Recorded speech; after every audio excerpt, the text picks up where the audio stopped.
নমস্কাৰ, মই পলাশ। আপোনালোকে চাই আছে পলাশ আছাম। যিহেতু আছাম কামাণ্ডো বেটেলিয়ন কাটঅফ প্ৰকাশ পালে, যিহেতু কাটঅফ বহুত গ'ল, যিহেতু আমি সকলোৱে ভাবি আছিলোঁ বা আমি বেলেগ এটা চিন্তা কৰি আছিলোঁ, হয়তো কাটঅফ লিষ্টত নাম আহিলে ভালকৈ অইল ভাইভা দিম বা কামাণ্ডো সপোন যিহেতু আছে, বহুত কষ্ট কৰিছিলোঁ কামাণ্ডো হ'বলৈ। যোৱাবাৰ যি আমাৰ 2400 ভেকেঞ্চি আছিলে, 2450টা ভেকেঞ্চি, তাত 1 নম্বৰ কাৰণে বা পইণ্টৰ কাৰণে মেৰিট লিষ্টত নাপালোঁ। এইবাৰো একেই হ'ল, সেই পইণ্টৰ কাৰণে ৰৈ গ'লোঁ। এতিয়া সপোন শেষ, কামাণ্ডো হোৱা সপোন শেষ, বয়সো নাই, কি কৰিম। নতুনকৈ আছাম কামাণ্ডো ভেকেঞ্চি আহিবনে নাই, লগতে অসম পুলিচৰ ইণ্টাৰভিউ দিলোঁ। সেই অসম পুলিচৰ ইণ্টাৰভিউ কাটঅফ বহুত গুচি গ'ল। ফিজিকেল টেষ্টৰ পৰীক্ষা দিবলৈ নাপাম, সেইবিলাক বহুত খেলি মেলি এটা চিন্তা হৈ আছে বা মনটো বহুত বেয়া লাগিছে। আৰু যিহেতু আছাম কামাণ্ডো এইবাৰ 164টাৰ ভেকেঞ্চি বহুত, ভেকেঞ্চিটো কম আছে। আমি আগতেও গম পাইছিলোঁ ইয়াত এই চাকৰিটো পাবলৈ, কামাণ্ডো হ'বলৈ বহুত কষ্ট কৰিব লাগিব। বিশেষকৈ ভেকেঞ্চি নাই, ভেকেঞ্চি যথেষ্ট কম, 164টাৰ ভেকেঞ্চি।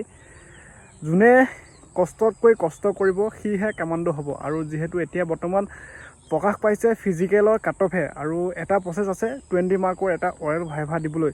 সেই ভাইভা হ'ব অহা 7/4/2025 তাৰিখে 4ৰ্থ অসম আৰক্ষী গুৱাহাটী কাহিলীপাৰা, আৰু এডমিট 2 তাৰিখে প্ৰকাশ পাব। আৰু যোনসকলৰ কাটঅফ লিষ্টত নাম আহিল তেওঁলোকক বহুত বহুত শুভেচ্ছা দিলোঁ। ভালকৈ যাতে সেই 20 নম্বৰ মৌখিকটো ভালকৈ দিয়া, কাৰণ ফাইনেল চিলেকশ্যন কৰিবলৈ আৰু তোমাৰ লগত কম্পিটিশ্যন কৰা আৰু এজন কেণ্ডিডেট আছেই। পাছ কৰা 2জনকৈ মাতি থৈছে বা তেওঁলোকক ভাইভা দিবলৈ এটা নহ'লে এটা চাকৰি দিব।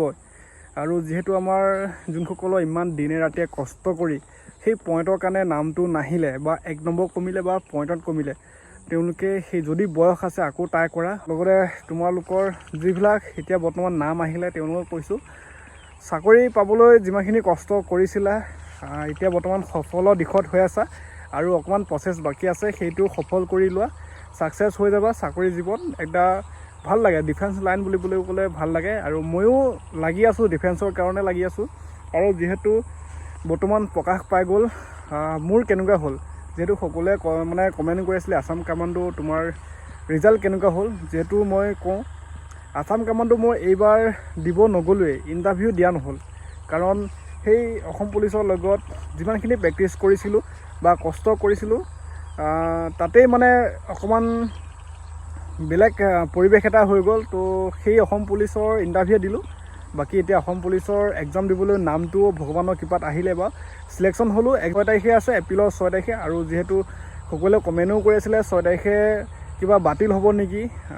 যিহেতু মই যিমানখিনি তথ্য পাইছোঁ SLPBত বৰ্তমান ন'টিচ প্ৰকাশ পোৱা নাই। যিহেতু 6 তাৰিখে এক্সাম হ'ব, বা যদি ন'টিচ আহে বোলে 6 তাৰিখে পৰীক্ষা হয় নহয়, তেতিয়া আমি বেলেগ এটা দিশত যামগৈ তেতিয়া। কিন্তু এতিয়া বৰ্তমান 6 তাৰিখে অসম পুলিচৰ এক্সাম হ'ব, এপ্ৰিলৰ 6 তাৰিখে। আৰু সকলোৱে ভালকৈ পঢ়া শুনা কৰা, আছাম পুলিচ ABUB বা যোনসকলে এক্সাম দিবলগীয়া আছে। আৰু এক্সামত পাছ কৰাৰ পিছতো একেই, আমাৰ 5 নম্বৰ এটা অইল ভাইভা হ'ব, আৰু লগতে ড্ৰাইভাৰ কেণ্ডিডেটসকল সকলোৱে। আৰু যিহেতু এতিয়া কামাণ্ডো 160 কামাণ্ডো এইবাৰ যোনসকলৰ নাম নাহিলে পইণ্টৰ কাৰণে আকৌ নেক্সট ট্ৰাই কৰা, আৰু নেক্সট ভেকেঞ্চি আহিব। চেণ্টাৰে কৈছে বছৰৰ শেষৰ ফালে হয়তো ফৰেষ্টতো অহা চান্স 100% আছে, ফৰেষ্টৰ লগতে ABUB কনষ্টেবলো আহিব। আৰু লগতে আছাম কামাণ্ডো ভেকেঞ্চিটো হয়তো আহিলে সকলোৱে এপ্লাই কৰিবা, ইণ্টাৰভিউ দিবা। এইবাৰ ধৰি লওক অকণমানৰ কাৰণেহে নাম নাহিলে, মন বেয়া কৰিব নালাগে। নেক্সট ট্ৰাই আকৌ কৰা, আকৌ প্ৰেক্টিছ কৰা ভালকৈ। যিহেতু ভেকেঞ্চিটো যথেষ্ট কম, ইয়াত যোনে কষ্ট কৰিছে সি চিলেকশ্যন হৈছে। যিহেতু তোমাতকৈ কষ্ট কৰা বেছি আছে। আৰু যিহেতু সকলোৱে ভাবি আছিলে যোৱা বছৰতকৈ এই বছৰ নম্বৰ বেছি পাইছোঁ, চিলেকশ্যন হ'ব, কিন্তু নহয়।